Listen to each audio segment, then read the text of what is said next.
An attack on the people of Ukraine is an attack on all of us. It's an attack on the values that underpin sovereignty, an attack on innocent civilians. It's an attack on humanity. It's an attack on decency. As I speak right now, gunfire can be heard in Kiev and the air raid sirens are blaring. It would appear that at any moment the Ukrainian capital could be immersed into a brutal door-to-door battle. Just think about the men, women and children right now who, a few days ago, may have been about to go to work at an accountancy firm or as a primary school teacher, who are today making makeshift explosives and stocking up on ammunition. There are harrowing images coming out of people huddling together in an underground subway and scenes eerily reminiscent of the Blitz. There are babies being born in bunkers. Their first view of the world will be of their terrified parents seeking shelter from an unhinged tyrant. The first sounds they may hear will be the air raid sirens, the thudding of missiles landing above, and the screaming of terrified innocents.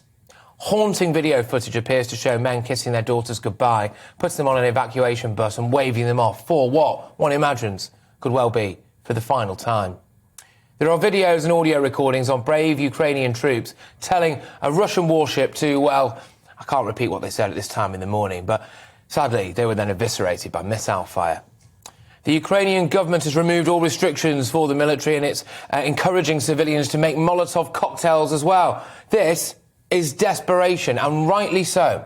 Freedom and national independence is hard-earned and must be hard fought for. We are witnessing the desecration of a nation. And the Ukrainian public seem ready for the fight.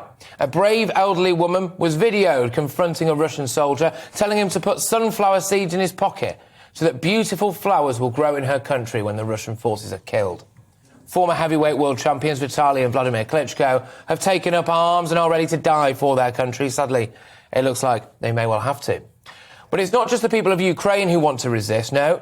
There are anti-war protests in 40 different Russian cities and calls from members of our government for military leaders in Russia and officials to attempt to topple Putin.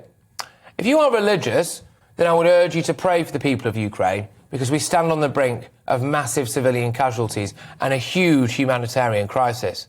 We may well be confronted in the coming days with a moral dilemma. How bad would things have to get before we, and indeed our allies, take more drastic action?